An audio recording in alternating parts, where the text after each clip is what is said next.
వారం రోజుల తర్వాత శామ్యూల్ కళాభవన్ ఆహ్వాన పత్రిక తీసుకునొచ్చాడు. రేపు సాయంత్రం 6 గంటలకు కవి సమ్మేళనం జరుగుతుంది. నేను తప్పకుండా తీసుకొస్తానని అక్కడ మాటిచ్చానని చెప్పాడు. దేశం నలుమూలల నుంచి గొప్ప గొప్ప కవులు, పండితులు సమ్మేళనానికి వస్తున్నారు. అందులో నేను కూడా పాల్గొనాలని ఆదేశించాడు. కానీ ఇవాళ పొద్దుట్నుంచే నా కూతురు రీతూకి బాగా జ్వరం వచ్చింది. జ్వరంతో పాటు వాంతులు కూడా అవుతున్నాయి. మోనుకు పరీక్షలు జరుగుతున్నాయి. జబ్బు చేసిన పిల్లను వదిలేసి ఆ సమ్మేళనానికి ఎలా హాజరు కాగలను? ఆమెను వదిలి వెళ్లే పరిస్థితి లేదు. వెంట వెంట తడిగుడ్డతో ఆమె ఒళ్ళు తొడవాల్సొస్తుంది. ఆమెను కనిపెట్టుకునుండాలి. నా కూతురుకు ఏమైనైతే నేను తట్టుకోలేను. నేను గాబరా పడిపోయాను. కళ్ళల్లో నీళ్లు చిమ్మసాగాయి. మా వారిక్కడికి మకాం మారే ముందు ఒక మాట అన్నారు. చాలా పెద్ద బాధ్యత నెత్తినేసుకుని వెళ్తున్నావు ముక్తా. 2 ఆడపిల్లల బాగోగుల బాధ్యత నీదే. వీళ్ళు నీ పిల్లలు. కేవలం నీ పిల్లలు. తను ఒక పురుషుడు కనుక పురుష నైజం తెలుసు కాబట్టి అలా హెచ్చరించుంటాడు. ఆ విషయం ఇప్పుడు అర్థమవుతోంది. ఇక్కడికొచ్చే ముందు నేను కూడా ఒకసారి శామ్యూల్తో అన్నాను. పిల్లలక్కడ నిరాశకు గురయ్యే అవకాశమైతే రాదుగా? ఆ మాటలకతను కాసేపు నా వంక విడ్డూరంగా చూసి తర్వాత అన్నాడు. ఏంటి, వీళ్ళు కేవలం నీ పిల్లలేనా? నా పిల్లలు కారా? వాళ్లను నా ప్రాణం కంటే మిన్నగా చూసుకుంటాను. తలుపు తట్టిన శబ్దమైంది. అతనే వచ్చుంటాడు. గడియారం కేసి చూశాను. సాయంత్రం 5 అయింది. హఠాత్తుగా గుర్తుకొచ్చింది. ఇప్పుడే కళాభవన్కు వెళ్లాల్సుంది. నాకు వెళ్లాలని లేదు. రీతు అస్వస్థతగా ఉండగా ఎలా వదిలి వెళ్లగలను? ఆమె నాడిపట్టి చూశాను. జ్వరం కాస్త తగ్గింది. అందుకే నిద్రపోతున్నట్టుగా ఉంది. అయోమయ స్థితిలో తలుపు తెరిచాను. శామ్యూలే వచ్చాడు. లోపలికొస్తూనే ఆదుర్దాగా అడిగాడు. అరే, నువ్వింకా రెడీ అవ్వలేదా? 6 అక్కడికి చేరుకోవాలి. అప్పుడే 5 అయిపోయింది. రీతు ఆరోగ్యం బాగలేదు. చాలా జ్వరంతో ఉంది. నేను నిదానంగా చెప్పాను. ఆరోగ్యం బాగలేకపోతే ఏమైంది? ఏమైనా రాత్రంతా అక్కడే ఉండిపోతామా? 1-2 గంటల్లో తిరిగొచ్చేస్తాం. మోనును చూసుకోమని చెప్పు. లేకుంటే మన పొరుగింటి మిసెస్ మిశ్రా గారికి కాస్త చూస్తూ ఉండమని చెప్పు. చాలా ఈజీగా చెప్పేశాడు. కనీసం రీతు చేయి పట్టుకుని ఎలా ఉందో కూడా చూడలేదు. అమ్మాయి పక్కన కూర్చొని కూడా కూర్చోలేదు. ఒకవేళ రీతు పరిస్థితుల్లో తన కూతురుకు ఇలా ఉంటే ఇలాగే అనేవాడా? అతని వ్యవహారం నాకు నచ్చలేదు. ఇలాంటి స్థితిలో ఆమె తండ్రుండుంటే ఇప్పటికే ఎంతగానో అల్లాడిపోయేవారు. ఆసుపత్రికి తీసుకువెళ్లడమో, డాక్టర్ని తీసుకురావడమో చేసేవారు. నేను కూడా ఆయన్ని ఆదుర్దా పెట్టేసేదాన్ని. ఇక్కడ నోరు మెదపలేకపోతున్నా. కేవలం అంతరంగంలోనే అల్లాడిపోతున్నా. ఏం ఆలోచిస్తున్నావు ముక్తా? త్వరగా పద. ఇంకా అతను నిలబడే ఉన్నాడు. నేను కూడా కూర్చోమనలేదు. ఇప్పుడు అక్కడికి వెళ్లడం అంత అవసరమా? రీతు వంక చూస్తూ అడిగాను అతన్ని. తప్పకుండా వెళ్ళాలి. చాలా గొప్ప సమ్మేళనం జరుగుతుంది. దేశం నలుమూలల నుంచి గొప్ప గొప్ప కవులు, వక్తలు విచ్చేస్తున్నారు. చాలామందిని పరిచయం చేస్తానక్కడ. మళ్ళీ ఎప్పుడైనా కలవచ్చులే అన్నాను. ఎన్నాళ్ళనుంచి ఎవరినీ కలవంది ఇప్పుడు కలిసి ఏం చేసేదుందిలే అని అందామనుకున్నాను. లేదు లేదు, వాళ్ళందరికీ నువ్విక్కడ 2 రోజులే ఉంటావని తెలుసు అని చెప్పగానే ఆశ్చర్యంతో అతని కేసి చూశాను. అయితే ఇంతవరకు ఎవరికి నేను చాన్నాళ్లుగా ఇక్కడే ఉంటున్నానని చెప్పలేదా? అడిగాను. ఎవరికైనా చెప్పుకోవాల్సిన అవసరం ఏముంది? మన కోసం మనం ఉన్నాం ఇక్కడ తేలిగ్గా అన్నాడు. అతని మాటలు నా గుండెల్లో గుణపాల్లా గుచ్చుకున్నాయి. ఓహో, అందుకేనా అతను ఇంతవరకు నన్ను ఎక్కడికి తీసుకువెళ్లేదు, ఎవరితోనూ కల్పించనూ లేదు. కేవలం అనుభవించే వస్తువుగానే నన్ను 4 గోళ్ల మధ్య అట్టి పెట్టేశాడు. ఇంకా ఏం ఆలోచిస్తున్నావు? ఆలస్యమైపోతుంది, పద అతను దీనంగా అన్నాడు. నేను యాంత్రికంగా తయారవసాగాను. శరీరం నా అధీనంలో లేదు. మస్తిష్కంలో అలజడి చెలరేగుతూనే ఉంది. చిన్నది మోను జబ్బుపడ్డ అక్కను ఎలా కనిపెట్టుకుని ఉండగలదు? మనసు అంగీకరించక పొరుగింటి శ్రీమతి మిశ్రా గారిని పిలిచి కాస్త పిల్లల్ని కనిపెట్టుకుని ఉండమని అభ్యర్థించాను. హ్యాండ్ బ్యాగ్ భుజాన వేసుకుని రీతు వంక చూశాను. పాలిపోయిన రీతు ముఖం చూస్తుంటే నా కాళ్ళు కదలడం లేదు. ఖచ్చితంగా నిరాకరించాలనుకున్నాను. కానీ అతను ఆ అవకాశమే ఇవ్వలేదు. పద పద అంటూ వేగిరపడుతూ తరుముకు తీసుకువెళ్లాడు. ఏదో అదృశ్య పలుపు తాడుతో లాక్కెళ్తున్నట్లుగా కామ్గా అతని వెనకాల బయలుదేరాను. అక్కడ ఎక్కువసేపు ఉండలే. నాక్కూడా త్వరగా ఇంటికి వెళ్లాల్సింది. నా భార్యని చెకప్కు తీసుకువెళ్ళాలి. డాక్టర్ దగ్గర అపాయింట్మెంట్ తీసుకున్నాను. స్కూటర్ స్టార్ట్ చేసి చెబుతుంటే అతని పీక పిసికేలనిపించింది. తిరిగి నా బిడ్డ దగ్గరకు పరిగెత్తాలనిపించింది. స్వార్థపరుడు, అవకాశవాది. నా బిడ్డ పరిస్థితి గురించి కొద్దిగా కూడా పట్టించుకోలేదు. తన భార్య చెకప్కి తొందరపడుతున్నాడు. కళాభవన్ చేరుకున్నాం. అక్కడ చాలా సందడిగా ఉంది. ఎవరికి వారు గుంపులు గుంపులుగా జనాలు పరస్పరం చర్చించుకుంటున్నారు.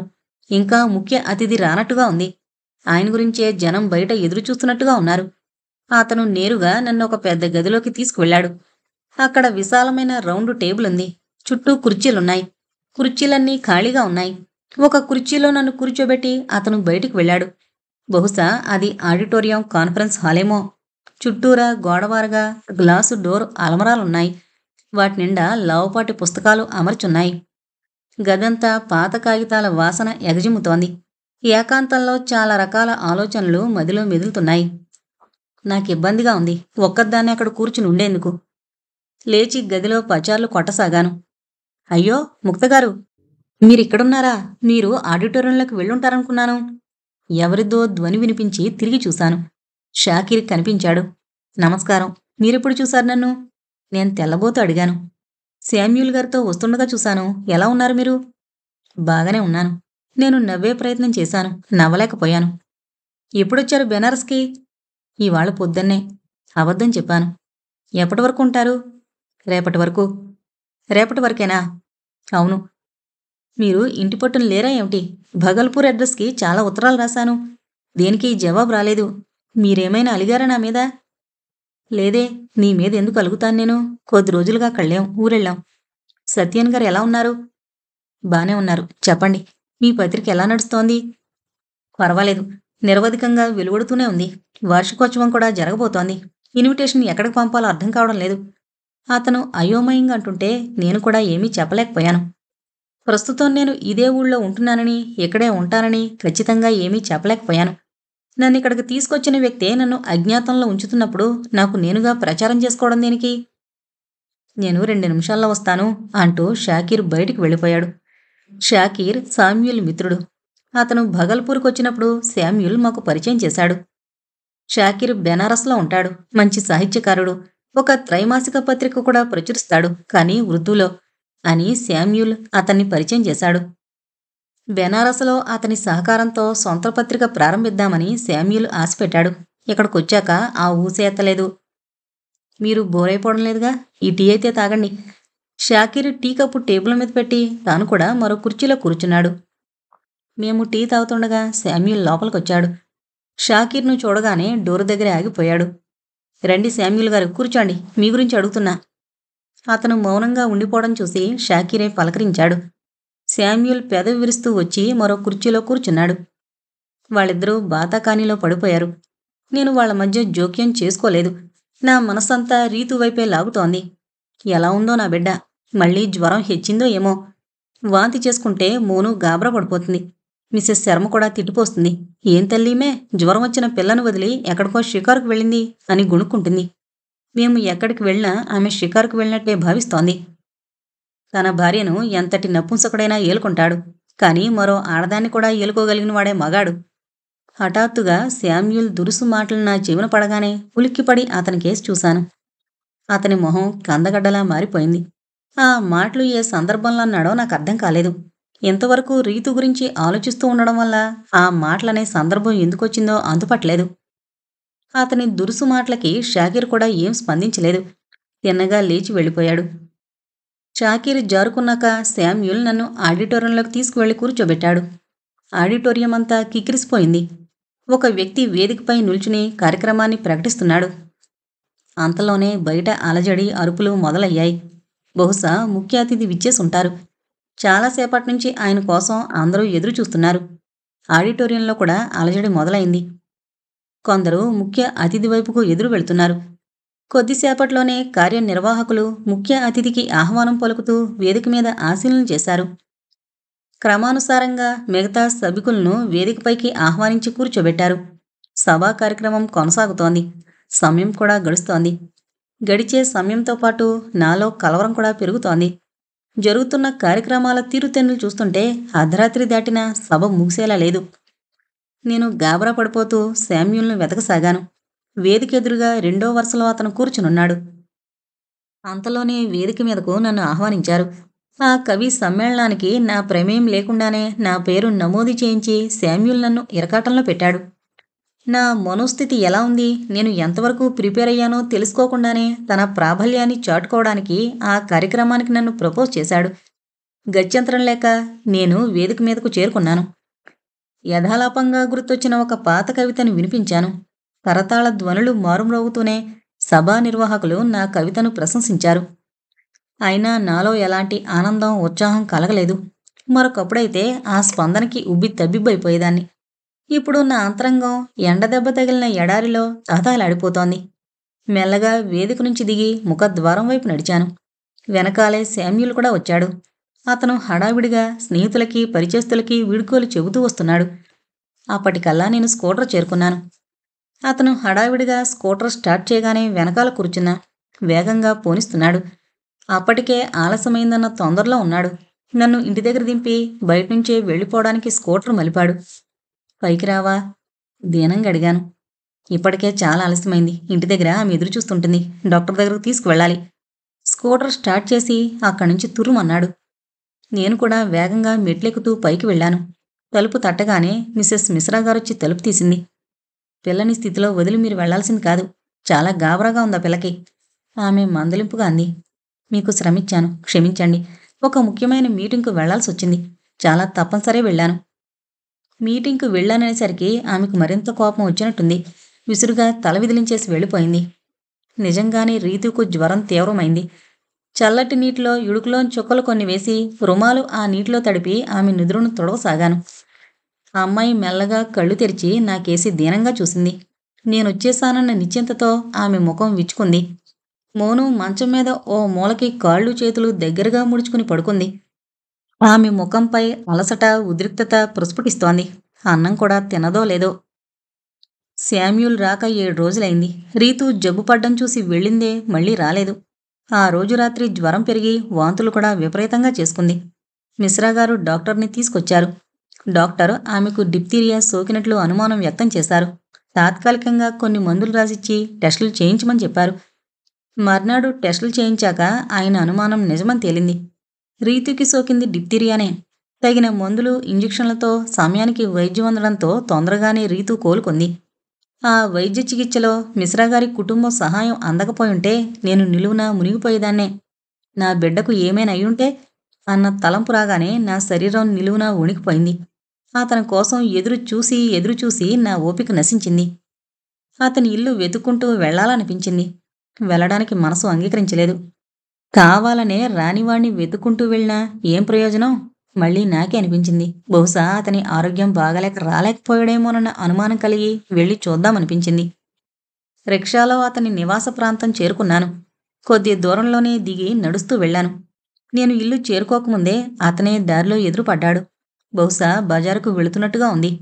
నన్ను చూడగానే క్షణంపాటు బెత్తరపోయినా వెంటనే తేరుకుని అడిగాడు. నువ్వా? ఈవేళప్పుడు ఎక్కడికి? దగ్గరకొస్తూ అడిగాడు. వెంటనే నేను నోరు జారకుండా మిన్నకుండిపోయాను. అతను ఎక్కడ అనారోగ్యానికి గురయ్యాడో అనుకున్నా. బేషుగ్గానే ఉన్నాడు. ఎందుకెంతగా వర్రీ అవుతున్నావు డార్లింగ్? నేను నిన్ను వదులుతాననుకున్నావా? దగ్గరగా వచ్చి చిన్నగా అనేసరికి నాకు ఒళ్ళు మండింది. ఈడ్చి చెంపమీద కొట్టాలనిపించింది. వారం రోజులుగా కనిపించకుండా పోగా ఇంత నిర్లక్ష్యంగా మాట్లాడుతున్నాడు. అనవసరంగా వచ్చాను అతన్ని వెతుక్కుంటూ. దుఃఖంతో, సిగ్గుతో నాలో నేనే కుమిలిపోయాను. బహుశా ఇలాంటి స్థితిలోనే సీత భూదేవి శరణుజొచ్చి తన ఒడిలోకి చేర్చుకోమని వేడుకునుంటుంది. కళ్ల ముందు జబ్బుపడి శుష్కించిపోయిన రీతు మొహం కదలాడింది. ఆమె కోసమే ఇంత రాత్రివేళ ఇంత నిస్సహాయ స్థితిలో అతన్ని వెతుక్కుంటూ ఇంత దూరం వచ్చాను. ఈ నిర్దయుడైన మనిషి నిరాదరణకు గురయ్యాను. కొద్దిసేపు మౌనంగా ఉండిపోయాను. ఏం చెయ్యాలో పాలుపోవడం లేదు. కానీ ఏదో ఒకటి చెయ్యాలి. ఏదో ఒక నిర్ణయం తీసుకోవాలి. రీతు కోసం అతని దయాదాక్షిణ్యాలను వేడుకోవడమో లేదా అతని మోహబంధం నుంచి బయటపడ్డమో. ఇంత నిర్లక్ష్యపరుడితో కలిసుండడం వృధా. ఆ క్షణంలో నా ఆత్మ ఒక తల్లి ఆత్మ కాకుండా ఒక స్త్రీ ఆత్మగా మారింది. నాలో ఆత్మాభిమానం పురివిప్పింది. ఎంతగానో నిందించాలనుకున్నాను. కానీ స్వయంకృతాపరాధానికి ఎవరిని నిందించి ఏం ప్రయోజనం? పరపురుషుడి వ్యామోహంలో ప్రతిచోటా ఇలాంటి పర్యవసానమే జరుగుతుందని తెలిసి కూడా పిచ్చిగా అతని వెనకాల పడొచ్చేశాను. మౌనంగా నా కూతుళ్ళ దగ్గరికి తిరిగొచ్చేశాను. వాళ్ళు నా కన్న కూతుళ్ళు. వాళ్లను కాపాడుకోవాల్సిన బాధ్యత నాది. మెల్లిమెల్లిగా రీతు ఆరోగ్యం మెరుగుపడింది. మిశ్రా దంపతుల అండదండలు దొరక్కపోతే రీతు నాకు దక్కేది కాదేమో. మంచి ఇరుగు పొరుగు దొరకడం కూడా ఓ అదృష్టమే. ఆ పరిస్థితుల్లో నాకు వాళ్ళు నిజంగా దేవుళ్లాగానే కనిపించారు. 15 రోజుల తర్వాత మెల్లగా వచ్చాడతను. ఆ 15 రోజులు ఎలా గడిచాయో నా అంతరాత్మకే తెలుసు. నేను అనుభవించిన మానసిక వేదన వర్ణనాతీతం. ఆ కష్టాన్ని, ఆ దుఃఖాన్ని వ్యక్తం చేయడం నా వల్ల కాదు. అయినా కూడా అతన్ని చూడగానే మండిపడలేదు. అంత బాధ, అంత దుఃఖం అతన్ని చూడగానే నీరుగారిపోయింది. నోరు విప్పి ఏమీ అనలేకపోయాను. ముభావంగా ఉండిపోయాను. నువ్వు చెప్పకుండా వచ్చేసావేమిటి? అతను మామూలుగా అడిగాడు. మరి ఏం చేయను? నిన్ను ఏమనాలో తోచకొచ్చేశాను. నేను గతాన్ని తోడదలుచుకోలేదు. బాధ తప్ప ఒరిగేదేమీ లేదు. కోపమొచ్చిందా నా మాటలకి? మౌనంగా ఉండిపోయాను. ఇలాంటి నిర్లక్ష్య ధోరణికి కోపం రాక ఎవరికైనా సంతోషం కలుగుతుందా? నీకు తెలుసా, నా భార్యకి మన వ్యవహారమంతా తెలిసిపోయింది. ఇంట్లో ఒకటే గొడవ. అందుకే రాలేకపోయాను అన్నాడు. అంటే ఇంతకుముందు ఎప్పుడు ఇలా గొడవ జరుగుతుందని తనకి తెలీదా? ఏ భార్య అయినా తన భర్త పరిస్థితితో సంబంధం పెట్టుకుంటే ఊరుకోదని తెలీదా? 2 ఏళ్ల క్రితం నా కోసం ఆమెనే వదిలేస్తానన్నాడు. ఇప్పుడేమో ఆమె గొడవకి తలొగ్గి నాకు దూరంగా మసులుకుంటున్నాడు. ఎలాగూ నేను నా భర్త నిరాదరణకి గురయ్యాను. ఇప్పుడు తను కూడా నిర్లక్ష్యం చేస్తే నేనేం చేయగలనన్న ధీమా కాకపోతే మరేంటి? నేను కేవలం అతని ప్రేమకి తలొగ్గి అతని మైకంలో ఇక్కడికొచ్చాను. అతని అహాన్ని, నిర్లక్ష్యాన్ని భరించడానికి రాలేదు. అతనికి నా పట్ల వ్యామోహం తగ్గినప్పుడు నేనెందుకు అతన్ని ఇంకా అంటిపెట్టుకుని ఉండడం? పైగా విడదీయరాని అనుబంధం కూడా ఏదీ పెనవేసుకోలేదు. గుట్టుచప్పుడు కాకుండా సాగిపోతున్న నా సంసారాన్ని విచ్ఛిన్నం చేసి ఇక్కడికి తీసుకురావడంలో అతనే ప్రధాన భూమిక నిర్వహించాడు. మరి ఇక్కడ అనుబంధం తెంచుకోవడానికి అతనే ప్రధాన సూత్రధార అవుతున్నాడు. మరొకరితో సంబంధం ఏర్పరచుకోవడం నాది పొరపాటే అయినా నా అంతరంగం ఆ అనుబంధాన్ని ఆత్మీయ బంధంగా స్వీకరించింది, ఆనందించింది. అందుకే అతన్ని ముఖాముఖి ఖండించలేకపోతున్నాను, దూషించలేకపోతున్నాను. దుఃఖం, అవమానం మనిషి నిర్ణయాన్ని మరింత దృఢపరుస్తాయి. ఒకవేళ శామ్యూల్ తన అసమర్థతను వ్యక్తం చేస్తే నాకు ఏమంత బాధ కలిగేది కాదు. కానీ అతను రకరకాల వంకలతో తప్పించుకోవడం, రకరకాలుగా మభ్యపెట్టడం, నిలదీస్తే అవమానించడం నాకు మనస్తాపాన్ని కలిగిస్తున్నాయి. ఖచ్చితంగా అవసరం ఉన్నప్పుడే కనిపించకుండా పోతున్నాడు. నా అవసరాలేవి అతనికి ముఖ్యంగా అనిపించకపోగా అనవసరమైన ఖర్చుగా భావిస్తున్నాడు. ఆర్థికపరంగా చాలా ఆచితూచి వ్యవహరిస్తున్నాడు. పురుషుడు తను ఏదైనా పొందాలనుకున్నప్పుడు ఎంతో ఉదారంగా వ్యవహరిస్తాడు. సర్వం త్యజించడానికి సిద్ధంగా ఉన్నట్టు మాట్లాడతాడు. ఆ మాయ మాటలకి ఆడది మైమరిచిపోయి తన సర్వస్వాన్ని నిరాటంకంగా అర్పించేస్తుంది, మోసపోతుంది. మగాడికి ముందే తెలుసు తనిచ్చిన మాట నిలబెట్టుకోకపోయినా చెల్లుతుందని, చెల్లిపోతుందని. కాని ఆడది కోల్పోయింది, సమర్పించింది, తిరిగి రాంది, తిరుగులేంది. నేను కూడా అతని నుండి ఏమీ ఆశించకపోయేదాన్ని ఒకవేళ నన్ను ఇక్కడికి తీసుకురాకుండా ఉంటే. అడగకుండానే అతని అవసరం తీరుతున్న చోట నా అవసరాల గొంతు నునుపుతున్నాడు. కానీ పిల్లలు, వాళ్ల ఆశల్ని నేనేం చెయ్యాలి? ఎలా తీర్చాలి? వాళ్లకు ఎన్నో అవసరాలు, ఆశలు ఉన్నాయి. వారి కోరికల వేళల్లో దాగిన అసహాయత నన్ను కుప్పగూల్చి వేస్తోంది. అతని నుంచి మాత్రం ఎలాంటి సహాయం లభించే దాఖలాలు కనిపించడం లేదు. పూర్తి సమర్పణ తర్వాత కూడా మా మధ్యన ఎన్నో దూరాలున్నాయి. నేను అతని భార్యను కాను. అతని గుర్తింపు నాకు లేదు. కేవలం ఒక సుఖ సాధనాన్ని మాత్రమే. అదీను అతని ఖాళీ సమయాల్లో ఉబుసుపోకకి. అజ్ఞాతపు చీకటి సుఖం మినహా ఎలాంటి వెలుగు నా మీద ప్రసరించదు. ప్రేయసిగానో ఉంపుడుగత్తిగానో జీవించాల్సిందే. బలమైన బంధం లేనప్పుడు బతుకు భారమైపోతుంది. మోజు తీరాక అలాంటి బంధం చులకనైపోతుంది.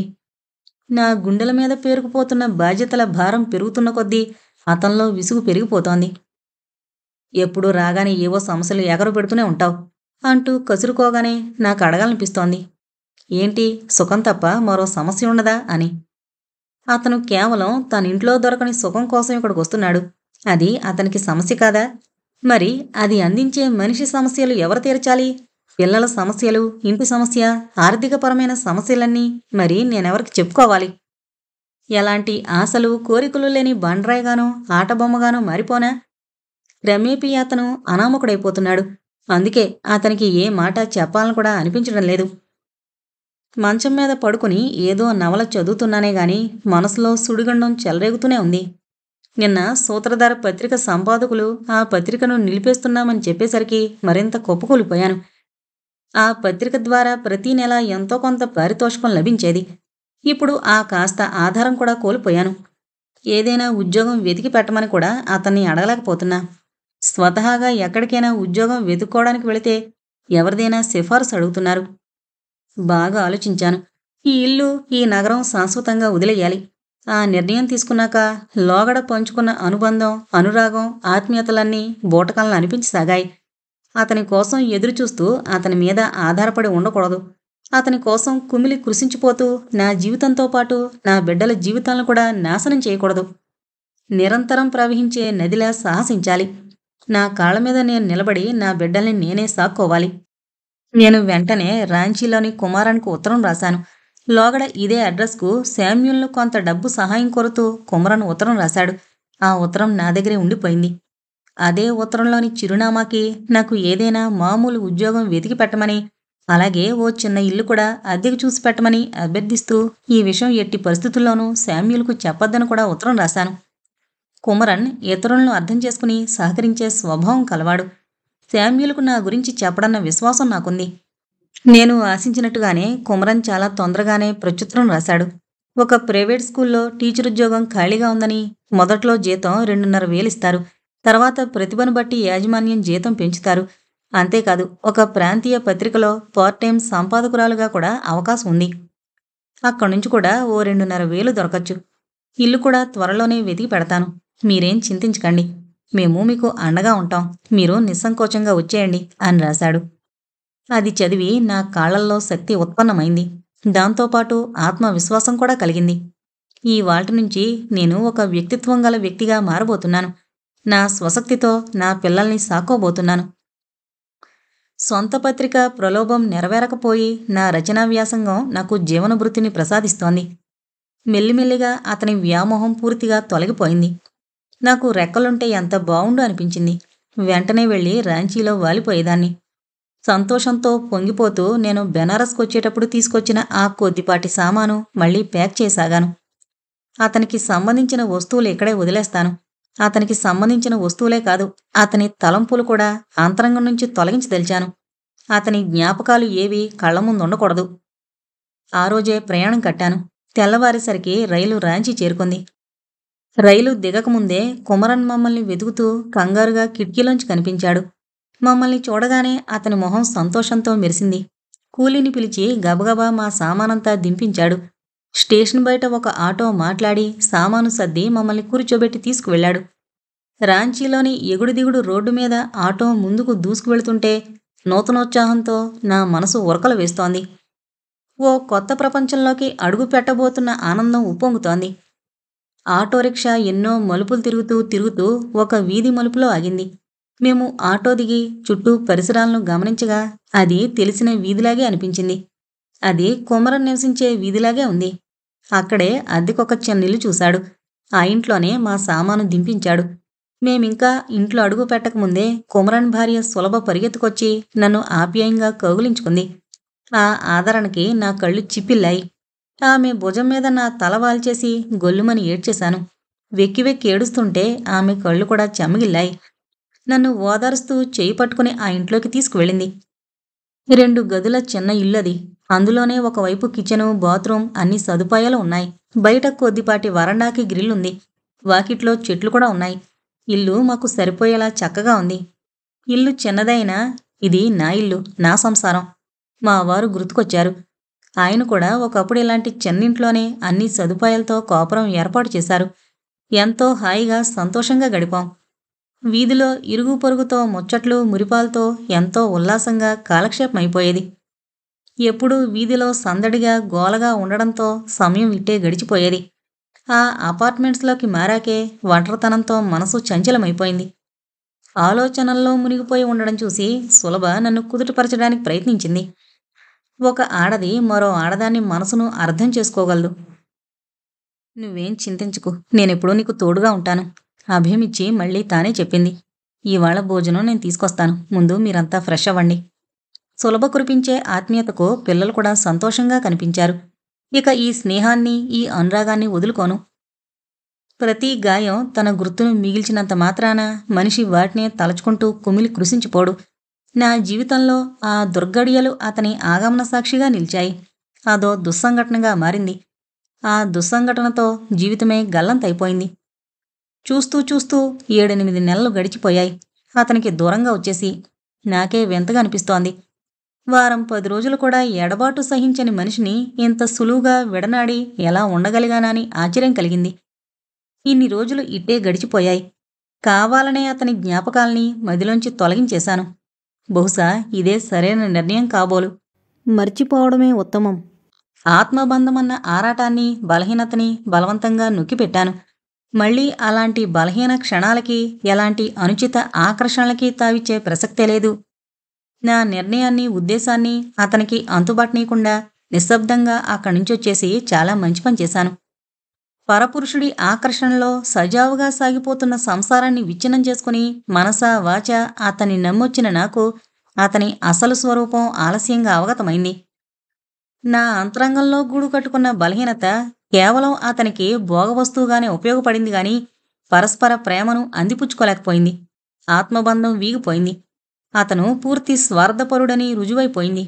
అందుకే అతనికి చెప్పా పెట్టకుండా చిన్నపాటి ఉత్తరం మిసెస్ మిశ్రా గారికిచ్చొచ్చాను. నేను వెళుతున్నాను. ఈ ఇల్లు, ఈ నగరం నిన్ను విడిచి శాశ్వతంగా వెళ్ళిపోతున్నాను. ఎక్కడికి వెళుతున్నానో నాకే తెలీదు. నన్ను వెతికే ప్రయత్నం చెయ్యొద్దు, ముక్తా అని.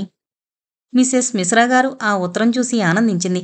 నేను నా సొంతింటికి, నా భర్త దగ్గరకు తిరిగి వెళుతున్నానని అనుకుంది.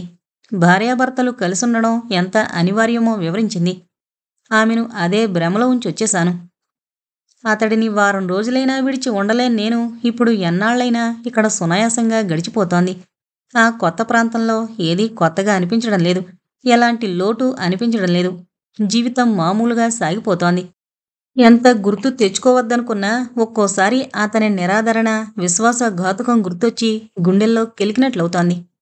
ఎంత మురిపించాడో అంత ఏడిపించాడు. నా స్వాభిమానం అప్పుడు ఏమైపోయింది? ఓ ఆటబొమ్మలా నాతో ఆడుకునే అవకాశం అంత సులువుగా ఇచ్చాను. అప్పుడు నాకు అపరాధభావమే కలగలేదు. ఒక్క క్షణం కూడా పశ్చాత్తాప పడకపోగా అతని పట్ల తృష్ణ పెరిగింది. 17 నెలల వనవాసం, అర్జునుడు నపుంసకుళ్లా గడిపిన ఆ ఒక్క సంవత్సర అజ్ఞాతవాసం కంటే ఘోరంగా గడిచింది. అర్జునుడు శారీరకంగా నపుంసకుడైతే నేను మానసికంగా నపుంసకురాలనైపోయాను. ఒక దాసిలా జీవించాను. సమస్తం అర్పించాను. అంతగా లొంగిపోయిన నేను ఇంత సులువుగా విముక్తి పొందగలగడం కూడా తలుచుకుంటే ఆశ్చర్యంగా ఉంది. నా ఇంటిని, నా పిల్లల భవిష్యత్తును తీర్చిదిద్దుకోవడమే ఇప్పటి నా కర్తవ్యం. ఇల్లు చిన్నదైనా, సరిపోను సామాగ్రి లేకపోయినా ఎలాంటి లోటు అనిపించడం లేదు. ఇక్కడ మరొకరి ఇంటితో వ్యత్యాసం పోల్చుకునే వ్యధ లేదు. అతని నిర్లక్ష్యానికి గురవుతున్న సంతాపం లేదు. ప్రతిదీ నా సొంతం, నా సొంత అభిప్రాయంతోనే గడిచింది. నా మనసులో ఇప్పుడు ఎలాంటి పశ్చాత్తాపం లేదు. నా తప్పిదం పట్ల కానీ, నాకు జరిగిన నష్టం పట్ల కానీ చింతించడం లేదు. నా జీవితంలో దుస్సంఘటన జరగాల్సుంటుంది. అది అతని రూపంలో జరిగింది. ఎన్ని తుఫాను తాకిడులకు గురైనా జరిగే వినాశనం జరుగుతుంది. మిగిలే విషాదం మిగులుతుంది. మనిషి దాన్నే తలచుకుంటూ కుమిలిపోడు. కొద్దిపాటి గడ్డిపోచ ఆధారం దొరికినా పునర్నిర్మాణంలో తలమునకలైపోతాడు. సాయశక్తులా ప్రయత్నిస్తాడు. నేను తలచుకుంటే మా వారి దగ్గర కూడా వెళ్లేదాన్ని. ఆయన నన్ను క్షమించగలడన్న నమ్మకం కూడా ఉంది. అయితే ఆయన నా గతాన్ని మన్నించగలడా? నా గతం ఆయన్ని నిశ్చింతగా ఉంచగలదా? నిశ్చింతగా బతకనివ్వదు. నాకు తెలుసు. ఏ మగాడైనా భార్య చెడు గతం సహించజాలడు. నా వర్తమానం మచ్చపడ్డ గతం, నీచమైన గతం, సమాజం హర్షించని విషయం. ఆయన కళ్ళ ముందుండి ఆయన్ని మానసికంగా హింసించడం నాకు ససేమిరా ఇష్టం లేదు. నా ప్రవర్తనని గ్రహించి కూడా నిలదీయకపోవడం ఆయన ఔదార్యం. ఆయన అనుభవించిన మానసిక వేదన, మానసిక క్షోభ తక్కువేం కాదు. నన్ను నిందించలేక తన మానాన తను తప్పుకున్న ఉత్తముడాయన. ఒక సుడిగాలి నన్ను ఆయన్ని విడదీసింది. ఒక తుఫాను నన్ను ఆయనకి దూరం చేసింది. ఒక దశలో ఆత్మహత్య చేసుకోవాలని కూడా అనిపించింది. కాని అది పిరికితనమే కాదు, పాపం కూడా. నేను చేసిన తప్పుకు పిల్లల్ని అధోగతి పాలు చేయడం భావ్యం కాదు. జీవిస్తూనే తప్పును సరిదిద్దుకోవాలని తలచాను. స్వతహాగా జీవించాలనే నిర్ణయం నన్ను బలోపేతం చేసింది. శామ్యూల్ నన్ను వ్యవసరాలుగా, అసహాయురాలుగా భావించి చులకం చేశాడు. అతని అవకాశవాదమే నన్ను మేల్కొల్పింది, జాగృతపరిచింది. నా అంతరంగాన్ని కమ్ముకున్న కారు చీకటి తొలగిపోయింది. గడిచిన ఈ కొద్ది నెలల్లో నాపై పడ్డ చూపులన్నీ కుమారంలా సరళమైనవి, సహజమైనవి కావు. స్థలం మారింది. మనుషులు మారలేదు. కొన్ని చూపుల్లో యాచన, కొన్ని చూపుల్లో కుటిలత్వం, కొందరిలో ఆకలి చూపులు తారసపడ్డాయి. ఆ చూపుల భాషని గ్రహించడంలో నేనిప్పుడు ఏమాత్రం ఏమరపాటుకు గురికాను. మళ్లీ బోల్తా పడే అవకాశమే లేదు. పిల్లలు ఇప్పుడు సంతృప్తిగా ఉన్నారు. శ్రద్ధగా స్కూలుకు వెళుతున్నారు. చక్కగా చదువుకుంటున్నారు, ఆడుకుంటున్నారు. నవ్వుతూ, తుళ్ళుతూ నా దినచర్యలో సహకరిస్తున్నారు. గతపు ఛాయలు మచ్చుకైనా వాళ్లలో కనిపించడం లేదు. కొత్త కొత్త స్నేహితులతో ఉత్సాహంగా ఉంటున్నారు. తండ్రి గురించి గాని, అంకుల్ గురించి గాని వాళ్ళు ఎలాంటి ఊసు ఎత్తడం లేదు. పరిస్థితిని అర్థం చేసుకుని మెదిలే ఔచిత్యం వాళ్ళకెలా అబ్బిందని నాకే ఒక్కోసారి ఆశ్చర్యమేస్తుంది.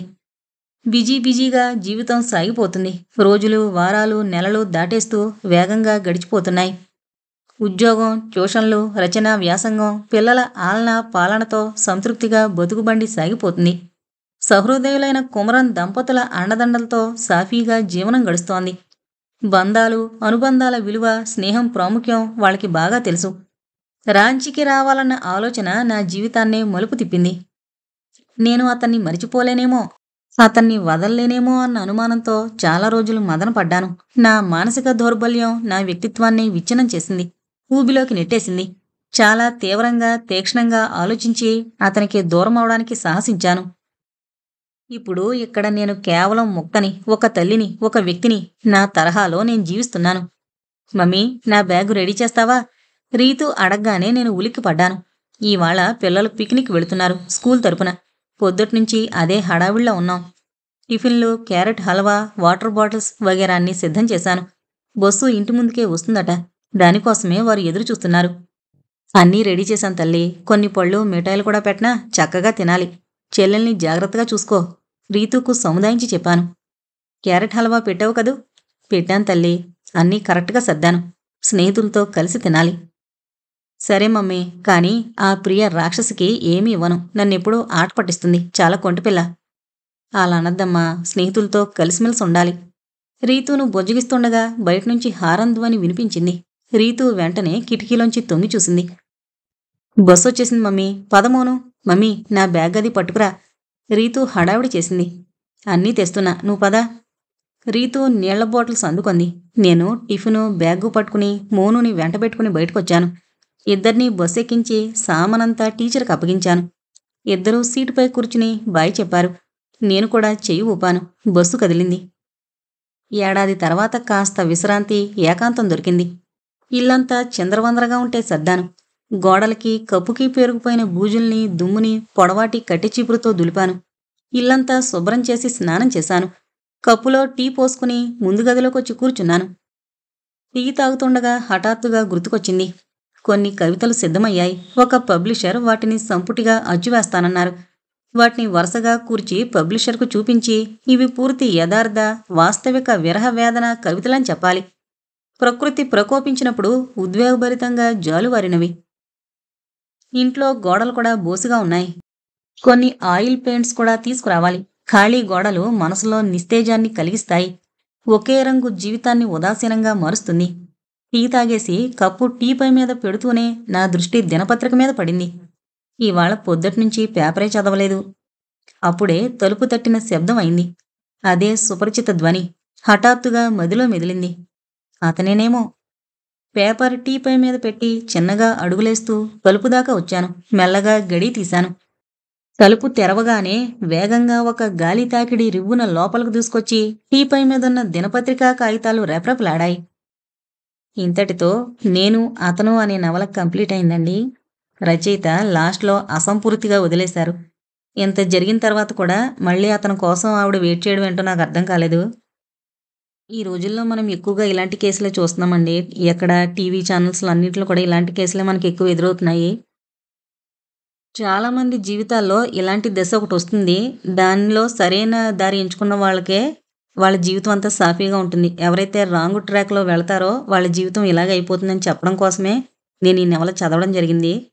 ఈ విషయాలు అందరికీ తెలిసినవే, కానీ ఆ టైంలో మైమరిచిపోతూ పక్కదారి పట్టేవాళ్ళు ఎవరైనా ఉంటే కనీసం ఒక్కసారి వెనక్కి తిరిగి చూసుకుంటారన్న ఉద్దేశంతో రచయిత ఈ నవల రాసుంటారు. నేను కూడా అదే ఉద్దేశంతో మీ ముందుకు తీసుకొచ్చాను ఈ నవల్ని. మరి నవల ఎలా ఉంది అనేది నాకు కామెంట్స్ రూపంలో తెలియచేయగలరు. Thank you.